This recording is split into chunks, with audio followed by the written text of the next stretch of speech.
Today we talk about car rentals in Australia. How does the rental process work? What are your insurance options? Where do you get the best value for money? So there's lots to cover. Let's dive right in. My name is Michael. Did you know that there are 1,662 rental car businesses in Australia? The main operators are 𝗟𝗏𝗍𝗃, Hertz, Budget, Thrifty and Europcars. But there are a lot of other rental car operators with much better conditions and prices. Now let's use a practical sample. Say you want to travel the Great Ocean Road between Adelaide and Melbourne, which is a very popular self-drive route. In my day job as a travel planner for Australia, many of my guests love to include this scenic drive into their overall Australia itinerary. For the price comparison, I used 𝗥𝗲𝗹𝗁's website. They have a really wide range of vehicle options, prices and policies. Check the link in the description box below. So let's type in Adelaide Airport as a pickup location and Melbourne Airport as a drop-off location, and let the site do a search on rental vehicle options. On the left-hand side of the page you see a selection panel. Listed are specific car groups and types, airport terminal pickups, specific operator and other selection options. It's a very handy tool. You can also see rental car costs nicely laid out along the way. Did you note the much higher cost for airport terminal pickups? I'll talk about this important topic in a minute, but it's crucial to understand this is a key money saver for your rental car in Australia. Then just click on the vehicle you like and go through the information about policies, depot locations, office hours, insurance options, etc. The total cost with or without the full insurance will also show up. All very nicely laid out and described for each operator. For bookings, they do require a deposit, the rest is paid at location. There is lots to absorb, so if you have any questions throughout the video, please feel free to put them into the comments box below and I will answer them for you.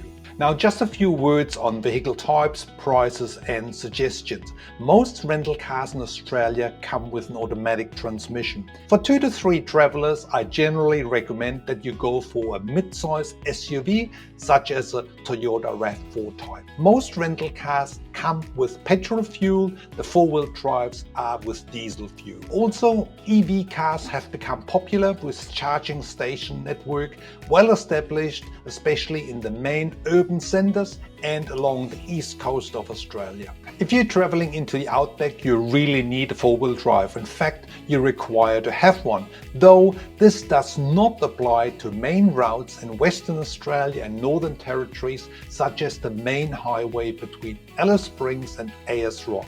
Those are tar-sealed and easy to drive with any car. The age of the vehicle does play an important part in pricing. Basically, the older the vehicle, the lower the price. Otherwise, rental car costs will very much depend on 4 key factors. Number 1, location. Key city depots will cost much less than outback or other remote depot locations.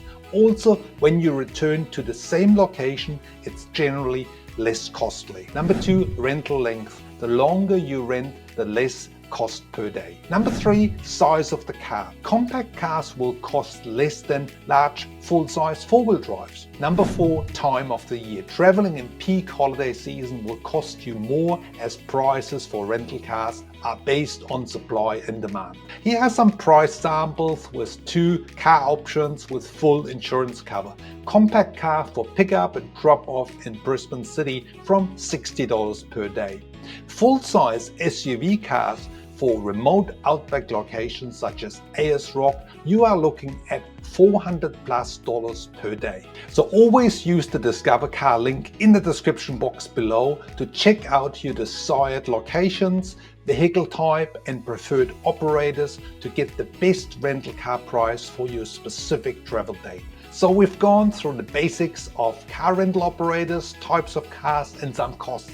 Remember the airport pickup point I raised before? Let's dig into this a little closer, shall we? Try to avoid picking up rental cars at airport terminals as much as possible. Why? Because the airports in Australia charge the rental operators huge airport pickup fees. which are then passed on to you, the renter. These fees can be more than 30% of the total rental amount. This can cost you hundreds of dollars or more. So keep an eye on these and select local Australia operators who will actually offer free transfers from the airport terminal to their depot.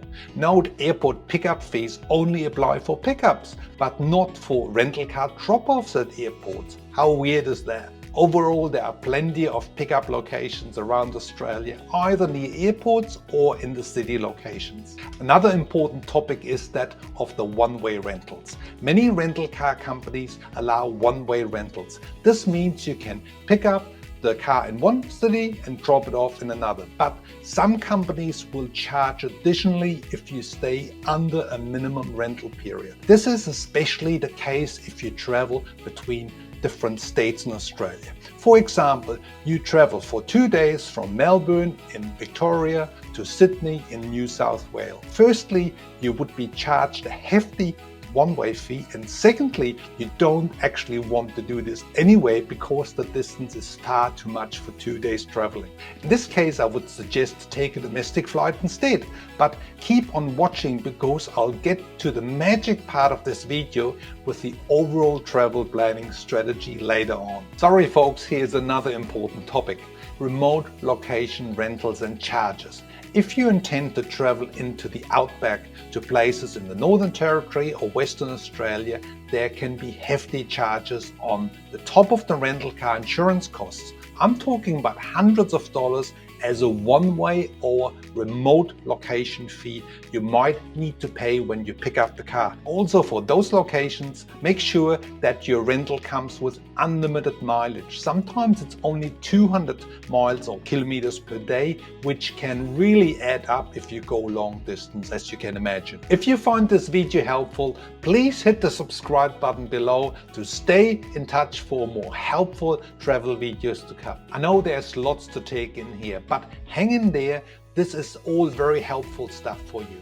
Generally, all rental cars come with a standard insurance with excess for any damage or accident. There's usually an excess bond to pay, somewhere between Australian dollars 4 and 8,000. The amount of the bond will depend on the operator, the age of the car and the type of the car. For example, a four-wheel drive will cost much more. You can reduce this insurance excess either to nil or a much smaller amount by paying $20 to $40 per day. But this will only cover the car. It will not cover any personal injuries or other liabilities. Also, this may not include damages for windshields, for tires and undercarriage. So make sure to read the rental contract details for each individual operator. When selecting the standard insurance with excess, it is important to know that your credit card will be charged for that 4,000 to 8,000 Australian dollar bond at the time of vehicle pickup.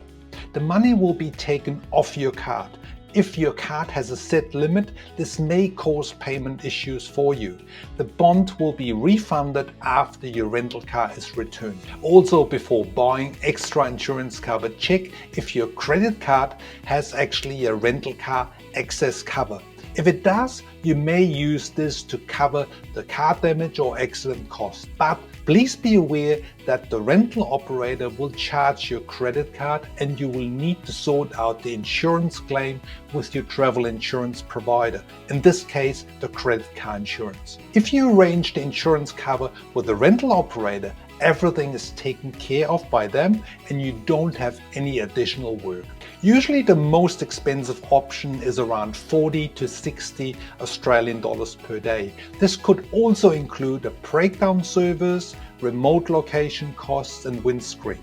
My travel tip is for short-term rentals in Australia up to 3 weeks. I recommend to use the full insurance cover with the rental car operators. For long-term hires, you could use your credit card insurance option or any other general travel insurance package. Also watch out for other additional fees and hidden charges, for example young driver fees if you're under 25 years of age, additional driver fees, extra mileage fees as we mentioned before, airport pickup surcharges. We talked about that before. Admin fees for road tolls and road toll charges, especially around the main highways, the big cities, so they will be directly charged back through the rental car company. Again, read your rental agreement very carefully.